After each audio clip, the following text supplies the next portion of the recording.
Hello friends, तो आज की वीडियो में हम दृष्टि मेंटरशिप क्लास टेस्ट 12 को डिस्कस करेंगे। पहला क्वेश्चन है 3D होलोग्राम तकनीक के संदर्भ में निम्नलिखित कथनों पर विचार कीजिए। पॉइंट 1, होलोग्राम प्रकाश तरंगों के व्यतिकरण और विवर्तन के माध्यम से निर्मित होते हैं। पॉइंट 2, होलोग्राफिक छवि को नग्न आंखों से देखा जा सकता है। पॉइंट 3, होलोग्राम का अनुप्रयोग चिकित्सा और सैन्य, आवासीय, वास्तविकता जैसे क्षेत्रों में किया जाता है। उपयुक्त कथनों में से कौन सा या से सही है? ऑप्शन ए केवल 1 और 2, ऑप्शन बी केवल 2 और 3, ऑप्शन सी केवल 1 और 3, ऑप्शन डी 1, 2 और 3। बताइए फिर जल्दी से इसका उत्तर। तो इसका उत्तर है ऑप्शन डी 1, 2 और 3, यानी सभी तीनों सही हैं। क्योंकि देखो पॉइंट 1 लिखा हुआ है होलोग्राम प्रकाश तरंगों व्यतिकरण और विवर्तन के माध्यम से निर्मित होते हैं।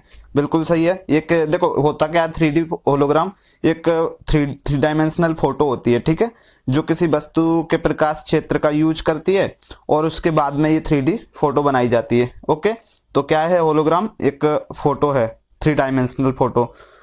दूसरा, होलोग्राफिक छवि को नग्न आंखों से देखा जा सकता है। बिल्कुल देखा जा सकता है। पारंपरिक जो 2 डायमेंशनल या 3 डायमेंशनल फोटो जो होते हैं उनके विपरीत इसको आराम से नग्न आंखों से देखा जा सकता है, ठीक है।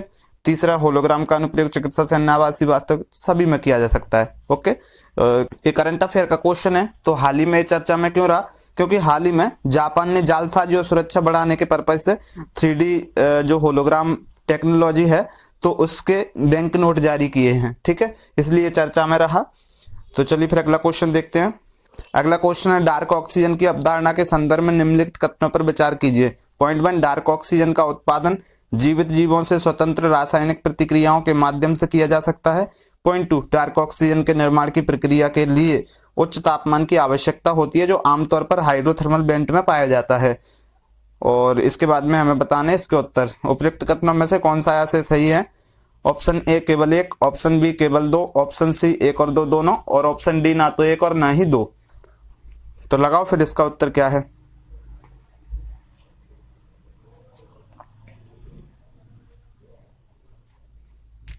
तो इसका उत्तर है ऑप्शन सी 1 और 2 दोनों ही सही है। देखिए डार्क ऑक्सीजन होती क्या है? जो हम ऑक्सीजन यूज करते हैं, जिसको मतलब इस कह सकते हैं जीवित जीव बनाते हैं इसको, क्योंकि प्रकाश संश्लेषण के माध्यम से पौधे इसका प्रोडक्शन करते हैं, हम जो ऑक्सीजन यूज करते हैं। इसके विपरीत जो डार्क ऑक्सीजन है वो इससे भिन्न है। क्यों? क्योंकि इसको जीवित जीव नहीं बनाते हैं, ये अजैविक प्रक्रियाओं के माध्यम से डेवलप होती है, ठीक है। और ऑक्सीजन का ये रूप क्या होता है? प्रकृति में रासायनिक प्रतिक्रियाओं के माध्यम से विकसित हो सकता है, ठीक है। इसे किसी जीवित जीव की आवश्यकता नहीं होती। इसलिए देखिए पहला पॉइंट क्या लिखा है, डार्क ऑक्सीजन का उत्पादन जीवित जीवों से स्वतंत्र रासायनिक प्रतिक्रियाओं के माध्यम से किया जा सकता है। बिल्कुल किया जा सकता है, क्योंकि इसमें जीवित जीवों की जरूरत ही नहीं पड़ती इसको डेवलप करने के लिए या विकसित निर्मित करने के लिए, ठीक है। दूसरा है डार्क ऑक्सीजन के निर्माण की प्रक्रिया के लिए उच्च तापमान की आवश्यकता होती है। बिल्कुल सही बात है, उच्च तापमान की आवश्यकता होती है। और ये कहाँ पाया जाता है? तो ये पाया जाता है अपना हाइड्रोथर्मल वेंट में, ठीक है, उच्च तापमान। तो इसलिए दोनों ही ऑप्शन सही है। चलिए अगला क्वेश्चन देखते हैं। अगला क्वेश्चन है किस संदर्भ में रीजनरेटिव ब्रेकिंग पद का प्रयोग किया जाता है? ऑप्शन ए परमाणु ऊर्जा, बी कृत्रिम बुद्धिमत्ता, सी अंतरिक्ष प्रौद्योगिकी, और डी इलेक्ट्रॉनिक वाहन या इलेक्ट्रिक वाहन, ठीक है। बताओ इसका उत्तर फटाफट। तो इसका उत्तर है ऑप्शन डी इलेक्ट्रिक वाहन। देखिए रीजनरेटिव ब्रेकिंग होता क्या है? तो रीजनरेटिव ब्रेकिंग जो अभी हम ब्रेक यूज करते हैं बाइक्स में या फिर कहें कि कार में, जो भी पहिया वाले वाहन होते हैं उनमें अभी ब्रेकिंग जो सिस्टम चल रहा है, ब्रेकिंग प्रणाली चल रही है, वो पारंपरिक ब्रेकिंग प्रणाली है। इसके विपरीत जो रीजनरेटिव ब्रेकिंग है उसका क्या मतलब होता है? इसमें जब भी मतलब कोई मान लीजिए एक वाहन है जिसमें रीजनरेटिव ब्रेकिंग टेक्नोलॉजी लगी हुई है, और वो वाहन का व्यक्ति जब भी ब्रेक लगाएगा तो उसमें ब्रेक से ऊर्जा निकलती है, ठीक है, ऊष्मा निकलती है। तो इस ऊष्मा का स्टोरेशन कहाँ होता है? तो उस वाहन की बैटरी में हो जाता है, ठीक है। और यही ऊर्जा फिर या यही ऊष्मा फिर क्या करते हैं, आगे चल के यूज हो जाती है। तो इसका क्या यूज हुआ?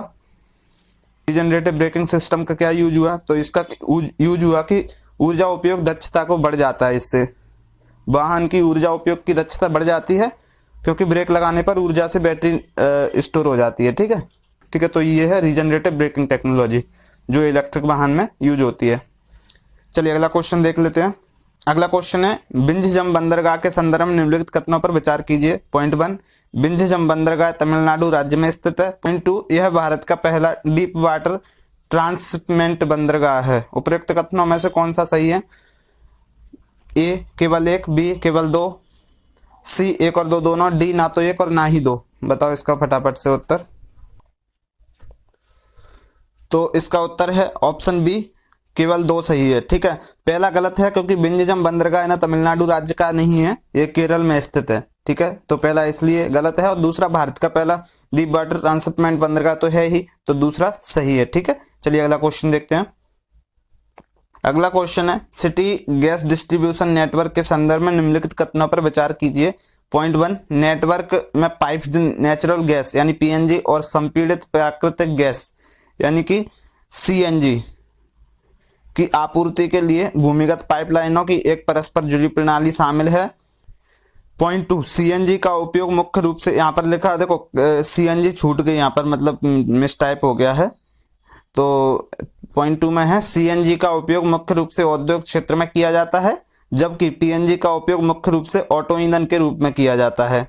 पॉइंट 3, नेटवर्क का विनियमन यानी रेगुलेशन पेट्रोलियम और प्राकृतिक गैस विनियामक बोर्ड पीएनजीआरबी एक्ट 2006 के द्वारा नियंत्रित होता है।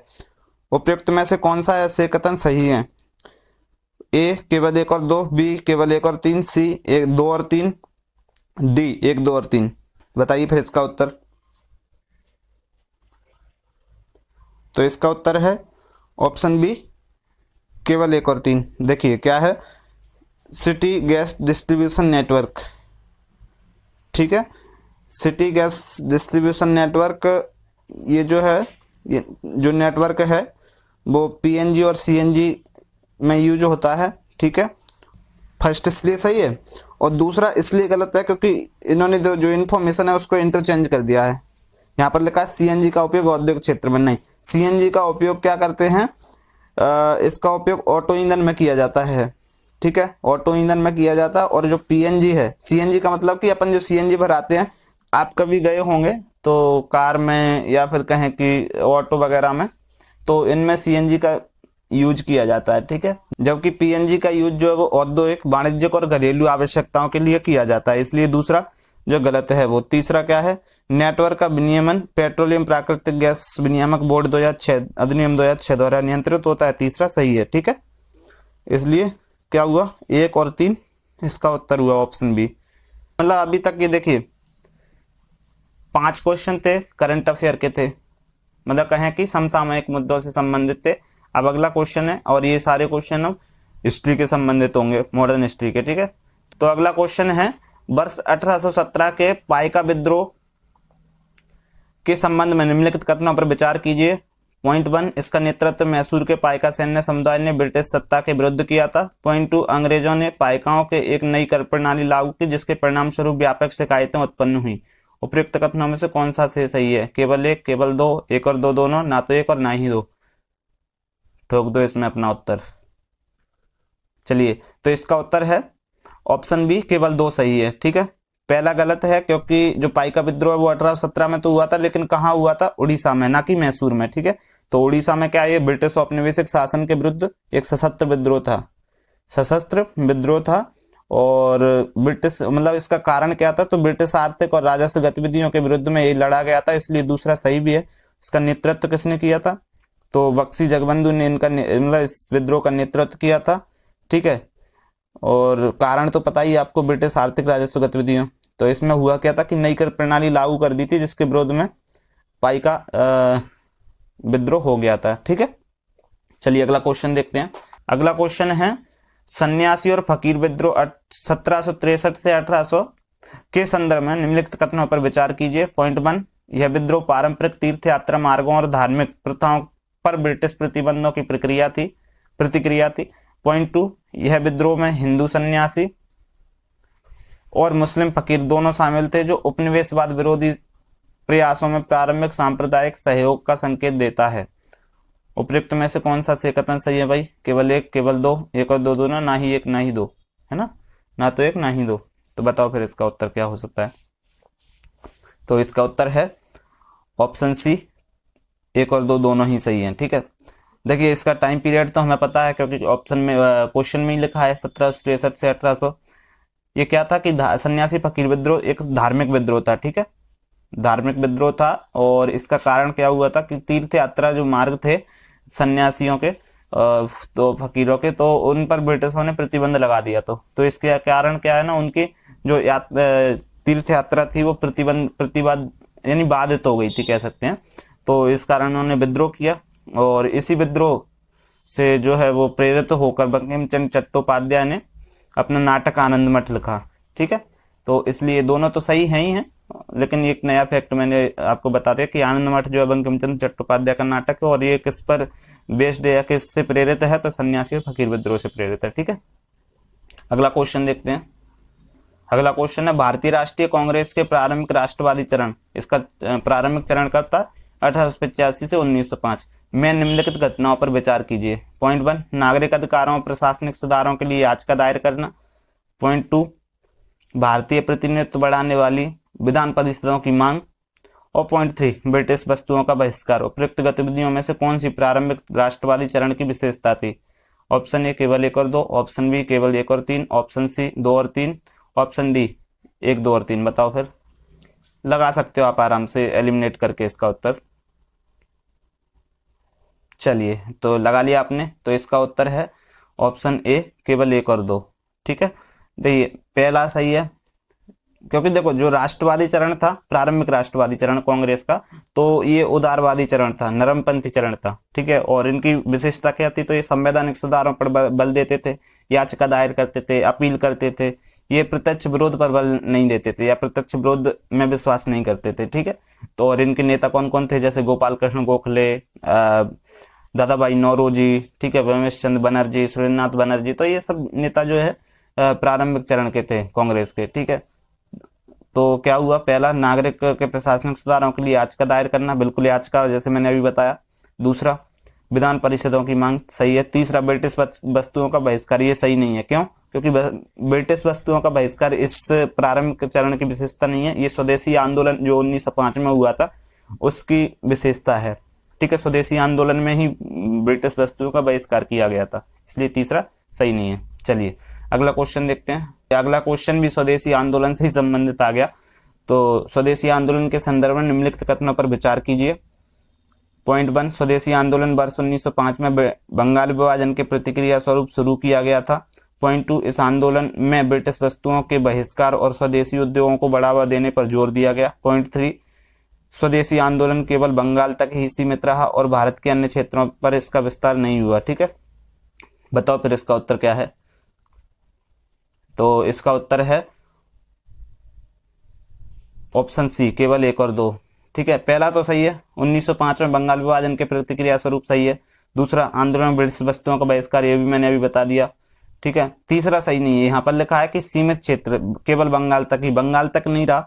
देखिए शुरू में ये बंगाल में आरंभ तो हुआ था, किंतु बाद में ये महाराष्ट्र, पंजाब और मद्रास जैसे क्षेत्रों में इनको उच्च समर्थन मिला इस आंदोलन को, और बाद में ये संपूर्ण भारत में फैल गया। इसलिए हम इसको कह सकते हैं कि ये कल अखिल भारतीय आंदोलन था, न कि मतलब ये बंगाल तक सीमित रहा। ठीक है, और इसके नेताओं की बात करें तो लाल बाल पाल इसके नेता थे, यानी लाल लाजपत राय, बाल गंगाधर तिलक और बिपिन चंद्र पाल। ठीक है, तो चलिए फिर अगला क्वेश्चन देखते हैं। अगला क्वेश्चन भी बंगाल विभाजन से संबंधित है। बंगाल विभाजन यानी 1905 का भारतीय राष्ट्रीय आंदोलन पर निम्नलिखित में से कौन सा प्रभाव पड़ा? ऑप्शन ए, इसके परिणाम स्वरूप मुस्लिम बहुल और हिंदू बहुल प्रांतों का निर्माण हुआ। ऑप्शन बी, इससे कांग्रेस के भीतर गर्मपंथियों का उदय हुआ। ऑप्शन सी, इसके परिणाम स्वरूप मुस्लिम लीग की स्थापना हुई। और डी, इसके परिणाम स्वरूप लखनऊ समझौते पर हस्ताक्षर हुए। बताओ इसका उत्तर। तो इसका उत्तर है ऑप्शन बी, कांग्रेस के भीतर गर्मपंथियों का उदय होना। ठीक है, देखिए बंगाल विभाजन जब हुआ 1905 में, तो ये लॉर्ड कर्जन की नीति थी कि इसने धार्मिक आधार पर विभाजित करने की कोशिश की थी इस क्षेत्र को। ठीक है, और जब ये हुआ बंगाल विभाजन, तो उसके बाद में एक कांग्रेस में एक नया वर्ग का उदय हुआ या नए दल का उदय हुआ, नई विचारधारा का उदय हुआ, जिसको गर्मपंथी विचारधारा या गर्मपंथी दल कहते हैं। ठीक है, गर्मपंथी गुट कहते हैं। हालांकि अभी कांग्रेस बटी नहीं थी, अगर आप सोचें कि कांग्रेस में दो दलों का मतलब बट जाना था, तो ये इसकी विशेषता नहीं है। बंगाल विभाजन की विशेषता किसकी है? सूरत विभाजन जो 1907 में हुआ था। यहाँ पर क्या हुआ था, अब कांग्रेस जो है वो दो धड़ों में बट गई थी, और एक था नरमपंथी, दूसरा गरमपंथी, क्योंकि ये एक दूसरे के जो विचार हैं या कहें कि जो आंदोलन का तरीका है वो एक दूसरे को रास नहीं आ रहा था, मिल नहीं रहे थे, मेल जोल नहीं खा रहा था। वो डायरेक्ट गरमपंथी जो है वो डायरेक्ट विरोध की बात करते थे, उग्र तरीके से जो है वो स्वशासन चाहते थे, ठीक है, स्वतंत्रता चाहते थे, और ये जो वो याचिका दायर करके संवैधानिक तरीके से चाहते थे नरमपंथी। ठीक है, चलिए अगला क्वेश्चन देखते हैं। अगला क्वेश्चन है 1857 से पहले हुए जनजातीय विद्रोह के संबंध में निम्नलिखित क्रमों पर विचार कीजिए। एक तरफ जनजातीय विद्रोह, दूसरी तरफ उनका टाइम पीरियड दिया हुआ है। ठीक है, पहला है कोल जिसके सामने 1831-32, दूसरा संताल 1855-56 और तीसरा अहोम 1838। बताओ फिर उपरोक्त में से कितने युग्म से मिले थे? केवल एक, केवल दो, सभी तीन, कोई भी नहीं? देख लो एक बार, ये कितने युग्म में भाई सुमेलित, कौन कौन से, पहला दूसरा तीसरा, कितने युग्म सुमेलित हैं? तो चलिए फिर इसका उत्तर है ऑप्शन बी, केवल दो युग्म सुमेलित हैं। पहला और दूसरा इसमें सही है, तीसरा गलत है।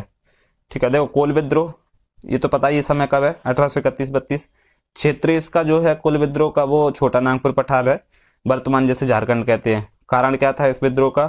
ब्रिटिश भू राजस्व नीतियों की स्थानीय जमींदारों के खिलाफ विद्रोह था ये। ठीक है, इसमें मुंडा, उरांव और कोल जनजातियों ने बढ़ चढ़कर हिस्सा लिया था। ठीक है, इसके बाद में संथाल विद्रोह की बात करें तो यह भी क्षेत्र जो है झारखंड है, इसका राजमहल की पहाड़ियाँ। ठीक है, टाइम पीरियड तो लिखा है 55-56। नेतृत्व तो इसका जो सिद्धू और कानू मुर्मू ने किया था। और अगर कारण की बात करें तो ब्रिटिश भू राजस्व नीतियों और साहूकारों एवं जमींदारों द्वारा शोषण के खिलाफ ही विद्रोह था। ठीक है, अहोम विद्रोह का टाइम पीरियड इसमें सही नहीं दिया हुआ है, क्योंकि अहोम विद्रोह का रियल टाइम है 1838। ठीक है, कहाँ पर हुआ था? असम में हुआ था। और क्यों हुआ था? तो ब्रिटिशों द्वारा जो इस क्षेत्र पर नियंत्रण के लिए कब्जा करने की कोशिश की गई थी। ठीक है, चलिए तो अगला क्वेश्चन देखते हैं। अगला क्वेश्चन है भारतीय राष्ट्रीय कांग्रेस के आरंभिक काल 1885 से 1905 के संदर्भ में निम्नलिखित कथनों पर विचार कीजिए। ठीक है, पॉइंट 1, कांग्रेस की स्थापना आरंभ में सेवानिवृत्त ब्रिटिश अधिकारी योई हुम के सहयोग से हुई थी। और पॉइंट 2, कांग्रेस ने आरंभिक वर्षों में मुख्यतः भारतीयों के राजनीतिक अधिकारों, आर्थिक मुद्दों पर ध्यान केंद्रित किया। ठीक है, बताना है कौन कौन से सही हैं, केवल एक, केवल दो, एक दो दोनों, ना है तो एक, ना ही दो। ठीक है, बताओ इसका फिर उत्तर। तो इसका उत्तर है ऑप्शन सी, दोनों ही सही हैं। ठीक है, पहला और दूसरा दोनों ही सही हैं। पहला क्यों सही है? तो देखिए, कांग्रेस की स्थापना तो पता ही है 1885 में हुई थी। ठीक है, इसके संस्थापक एओ ह्यूम ही थे, एओ ह्यूम ही थे, ब्रिटिश अधिकारी थे ये, और सेवानिवृत्त भी थे। ठीक है, तो कांग्रेस की स्थापना के पीछे की कहानी तो आपको पता ही होगी कि इसकी स्थापना जो है पहले कहाँ पर, पूना में एक सम्मेलन होना था, वहाँ से स्टार्ट हो रही थी, लेकिन वहाँ पर हैजा फैल गया था, तो फिर वहाँ सम्मेलन नहीं हो पाया। और सम्मेलन कहाँ हुआ? तो बॉम्बे में 1885 में सम्मेलन हुआ। ठीक है, और इसमें 72 प्रतिनिधियों ने भाग लिया। ठीक है, भारत के लगभग सभी बड़े शहरों के जो है प्रतिनिधि इसमें शामिल हुए थे। यो ह्यूम के अलावा इसमें आनंद मोहन बोस और सुरेंद्रनाथ बनर्जी जैसे नेताओं का नाम भी जोड़ा जाता है स्थापना में। ठीक है, और इसकी अगर प्रथम अधिवेशन की बात करें तो बॉम्बे में ही हुआ था, लेकिन इसकी जो अध्यक्ष था वो है व्योमेश चंद्र बनर्जी ने की थी। ठीक है, तो ये थोड़ा सा हमने एक आइडिया ले लिया क्या, कांग्रेस का। ठीक है, तो दूसरा भी सही है, पहला भी सही है। चलिए अगला क्वेश्चन देखते हैं। अगला क्वेश्चन है 1909 के पार्लियामेंटो सुधारों से भारत की राजनीति में एक ऐसी नई व्यवस्था पुनर्स्थापित हुई जिसके प्रभाव दीर्घकालिक थे। यह व्यवस्था थी। पॉइंट 1, ऑप्शन ए, मुस्लिम समुदायों के लिए पृथक निर्वाचन क्षेत्र। ऑप्शन बी, विधान परिषदों में आनुपातिक प्रतिनिधित्व। ऑप्शन सी, भारत के लिए डोमिनियन का दर्जा। और ऑप्शन डी, सार्वभौमिक व मताधिकार। पार्लियामेंटो सुधार जो है, या कहें कि पार्लियामेंटो एक्ट, तो आपको पता ही होगा किस लिए प्रसिद्ध था, 1909 का। तो बताओ इसका उत्तर फिर। इसका उत्तर है ऑप्शन ए, मुस्लिम समुदायों के लिए पृथक निर्वाचन क्षेत्र। ठीक है, चलिए अगला क्वेश्चन देखते हैं। अगला क्वेश्चन है लखनऊ समझौते के संदर्भ में निम्नलिखित कथनों पर विचार कीजिए। कब हुआ था? 1916 में। ठीक है। पॉइंट 1 क्या है, यह भारतीय राष्ट्रीय कांग्रेस और अखिल भारतीय मुस्लिम लीग के बीच पहला औपचारिक गठबंधन था। पॉइंट 2, इसके परिणाम स्वरूप कांग्रेस द्वारा पृथक निर्वाचिका को स्वीकार कर लिया गया। ठीक है, बताओ फिर इसका उत्तर। ऑप्शन तो वही है, केवल 1, केवल 2, 1 2 दोनों, और डी ना तो 1 ना ही 2। तो इसका उत्तर है ऑप्शन सी, 1 और 2 दोनों ही सही हैं। ठीक है, देखिए लखनऊ समझौता लिखा है 1916 में हुआ था।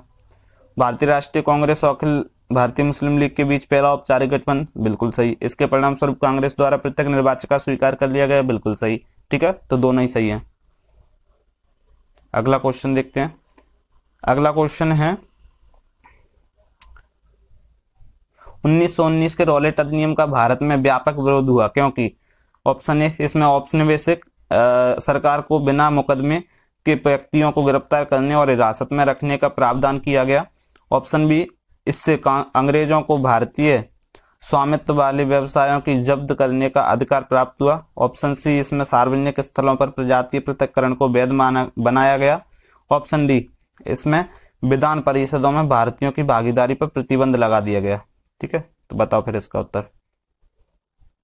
तो इसका उत्तर है ऑप्शन ए, इसमें औपनिवेशिक सरकार को बिना मुकदमे के व्यक्तियों को गिरफ्तार करने और हिरासत में रखने का प्रावधान किया गया। ठीक है, रॉलेट अधिनियम का बाद में विरोध भी हुआ। महात्मा गांधी जी ने इसका नेतृत्व किया था और इसकी परिणति लंबे समय में ये हुई, लंबे समय में क्या कह सकते हैं, हाल ही में इसकी परिणति ये हुई कि अप्रैल 1919 में जलियांवाला बाग हत्याकांड हो गया। ठीक है, ये किसके उसमें हुआ था, प्रतिक्रिया में, या कहें कि किसका परिणाम था, तो रॉलेट अधिनियम का ही। ठीक है, चलो अगला क्वेश्चन देखते हैं। अगला क्वेश्चन है खासी विद्रोह के संदर्भ में निम्नलिखित कथनों पर विचार कीजिए। टाइम पीरियड उसका लिखा हुआ है। पॉइंट 1, यह पूर्वोत्तर भारत में ब्रिटिश द्वारा खासी पहाड़ियों पर नियंत्रण करने के प्रयासों की प्रतिक्रिया थी। पॉइंट 2, इस विद्रोह का नेतृत्व खासी प्रमुख यू तिरोत सिंह ने किया था जिन्होंने ब्रिटिश सड़क निर्माण का विरोध किया था। उपयुक्त में से कौन सा ऐसे कथन सही है, केवल 1, केवल 2, 1 2 दोनों, ना तो 1 ना ही 2। बताओ फिर इसका उत्तर। तो इसका उत्तर है ऑप्शन सी, दोनों ही सही हैं। ठीक है, खासी तो आपको पता ही होगा, एक मतलब पहाड़ियां हैं जो मेघालय में है ना, गारो खासी जयंती है, तो उन्हीं में से एक खासी पहाड़ियां, और इसके दोनों ऑप्शन सही हैं। डिस्कस करने की कोई ज़रूरत नहीं है, पूरा जो इसका मतलब कंटेंट हो सकता था वो इसमें क्वेश्चन में है ही है। चलिए अगला क्वेश्चन देखते हैं फिर। अगला क्वेश्चन है 20वीं शताब्दी के आरंभ में मालाबार में मप्पिला विद्रोह मुख्यतः निम्नलिखित कारणों से उत्प्रेरित था। ऑप्शन ए, आर्थिक समस्याएं और दमनकारी जमींदारों के प्रति आक्रोश। ऑप्शन बी, मुस्लिम समुदाय पर धार्मिक करारोपण। ऑप्शन सी, क्षेत्र के हिंदू शासकों के साथ संघर्ष। और ऑप्शन डी, अंग्रेजों द्वारा स्थानीय समुदाय को धर्मांतरित करने का प्रयास। लगाइए इसका उत्तर। तो इसका उत्तर है ऑप्शन ए, आर्थिक समस्याएं और दमनकारी जमींदारों के प्रति आक्रोश। ठीक है, मप्पिला विद्रोह जो है केरल में हुआ था 1921 में, मोपला भी कहते हैं इसको, तो केरल में हुआ था 1921 में। और ये मप्पिला कौन थे, तो मुस्लिम काश्तकार थे। ठीक है, मुस्लिम काश्तकार थे, और ये आंदोलन जो प्रारंभ में कृषि से संबंधित था कह सकते हैं हम, और ये बाद में सांप्रदायिक संघर्ष से जुड़ गया। ठीक है, तो इसलिए ऑप्शन ए सही है, आर्थिक समस्याओं दमनकारी जमींदारों के प्रति आक्रोश। अगला क्वेश्चन देखते हैं। अगला क्वेश्चन है दादा भाई नौरोजी के ड्रेन सिद्धांत के संदर्भ में निम्नलिखित कथनों पर विचार कीजिए। और पॉइंट ए, इसमें यह परिवर्तित किया गया कि भारत के धन संपदा का एक बड़ा हिस्सा बिना पर्याप्त लाभ के ब्रिटेन को भेजा जा रहा है। पॉइंट 2, नौरोजी ने तर्क दिया कि धन के पलायन ने भारत को गरीब बना दिया है और यह भारत के आर्थिक पिछड़ेपन का एक मुख्य कारण था। पॉइंट 3, नौरोजी भारत में ब्रिटिश की शोषणकारी नीतियों का वर्णन करने के लिए अन ब्रिटिश पद का प्रयोग करने वाले पहले व्यक्ति थे। उपयुक्त में से कौन से कथन सही है, केवल 1 और 3, केवल 2 और 3, केवल 1 और 2, और डी 1 2 और 3। बताइए फिर। तो इसका उत्तर है ऑप्शन डी, 1 2 और 3 सभी सही हैं। ठीक है, तो अब इसमें पूरी जानकारी दी हुई है इसलिए हम इसको डिस्कस नहीं करते हैं, पहला दूसरा तीनों ही सही हैं। ठीक है, अगला क्वेश्चन है भारतीय राष्ट्रीय कांग्रेस में 1907 का सूरत विभाजन मुख्यतः निम्नलिखित कारणों से हुआ था। पृथक निर्वाचन से संबंधित विवाद। ऑप्शन बी, ब्रिटिश नेतृत्व वाली परिषदों में भागीदारी पर असहमति। ऑप्शन सी, हिंदू और मुस्लिम नेताओं के बीच वैचारिक मतभेद। ऑप्शन डी स्वराज के प्रति दृष्टिकोण और संघर्ष के तरीकों पर मतभेद। बताइए फिर, ये क्वेश्चन मैंने पहले ही डिस्कस कर चुका हूँ, इसलिए मैं ज़्यादा यहाँ पर नहीं करूँगा और इसका आंसर भी डिस्कस कर चुका हूँ। ठीक है, अगर आपने वीडियो ध्यान से देखी होगी तो इसका उत्तर लगा लोगे। तो इसका उत्तर है ऑप्शन डी स्वराज के प्रति दृष्टिकोण और संघर्ष के तरीकों पर मतभेद। सूरत विभाजन जो हुआ था, इसके बाद में कांग्रेस दो धड़ों में बट गई थी, बताया था आपको, गर्म दल और नरम दल में। ठीक है, इसका कारण क्या था? तो संघर्ष के तरीकों में मतभेद था, क्योंकि गर्मपंथी जो है वो प्रत्यक्ष विरोध को या प्रत्यक्ष संघर्ष को अपना आधार मानते थे, स्वशासन का या स्वराज का, और दूसरा जो नरमपंथी थे वो संवैधानिक तरीकों से विरोध करना पसंद करते थे। इसलिए जब उनकी बात नहीं बनी तो फिर सूरत विभाजन हुआ और परिणति ये हुई कि कांग्रेस दो दलों में बट गई। ठीक है, अगला क्वेश्चन देखते हैं। अगला क्वेश्चन है 1916 में होम रूल आंदोलन का नेतृत्व किन दो प्रमुख नेताओं ने किया था, जिन्होंने बाद में भारतीय स्वतंत्रता संग्राम में प्रमुख नेता की भूमिका निभाई? ऑप्शन ए महात्मा गांधी और सुभाष चंद्र बोस, ऑप्शन बी बाल गंगाधर तिलक और Annie Besant, option C Jawaharlal Nehru और Annie Besant, option D Bhagat Singh और लाला लाजपत राय। तो इसका उत्तर तो सही लगाओगे आप लोग, मुझे उम्मीद है। तो चलिए फिर, इसका उत्तर है ऑप्शन बी बाल गंगाधर तिलक और एनी बेसेंट। देखिए 1916 का जो होम रूल आंदोलन था, उसका उद्देश्य था ब्रिटिश साम्राज्य के भीतर, यानी भीतर मतलब होम रूल, तो ब्रिटिश साम्राज्य के भीतर स्वशासन प्राप्त करना। स्वशासन के प्रति लोगों को जागरूक करने के लिए ये लोग करते क्या थे? तो बैठकें करते थे, प्रचार पत्रक करते थे, शैक्षिक गतिविधियां करते थे। तो इन सब के माध्यम से जो है वो स्वशासन के प्रति जागरूक करते थे लोगों को। ठीक है, तो होम रूल आंदोलन का आपने उद्देश्य समझ लिया, होता क्या था इसमें ये भी समझ लिया, और इसके नेतृत्व किसने किया था ये भी समझ लिया, बाल गंगाधर तिलक और एनी बेसेंट, यानी ऑप्शन बी सही है। ठीक है, तो चलिए हमने आज टेस्ट नंबर 12 को डिस्कस कर लिया। ठीक है, यदि आप इसकी पीडीएफ चाहते हैं तो टेलीग्राम चैनल पर चले जाइए, ऑनलाइन आईएएस। ठीक है, और मैं इसकी लिंक डिस्क्रिप्शन में दे दूंगा, तो आप वहां से जाकर पीडीएफ डाउनलोड कर सकते हैं। पीडीएफ केवल क्वेश्चन की नहीं, मैं इसके एनालिसिस पार्ट की भी यानी कि डिस्क्रिप्शन वाले जो होती है वो भी मैं मतलब अपलोड कर देता हूँ उस पर, तो वहाँ जाकर आप पीडीएफ डाउनलोड कर सकते हैं। तो चलिए फिलहाल इस वीडियो में इतना ही, और यदि आप चैनल पर नए हैं तो चैनल को सब्सक्राइब कर लीजिए, वीडियो पसंद आई तो वीडियो को लाइक कर दीजिए, और यदि आप कंपटीशन फील ना करते हो तो अपने दोस्तों तक शेयर भी कर दीजिए, ताकि वो लोग भी इस वीडियो को देख सकें, इसका लाभ ले सकें। ठीक है, तो चलिए फिर मिलते हैं किसी नेक्स्ट वीडियो में, तब तक के लिए धन्यवाद।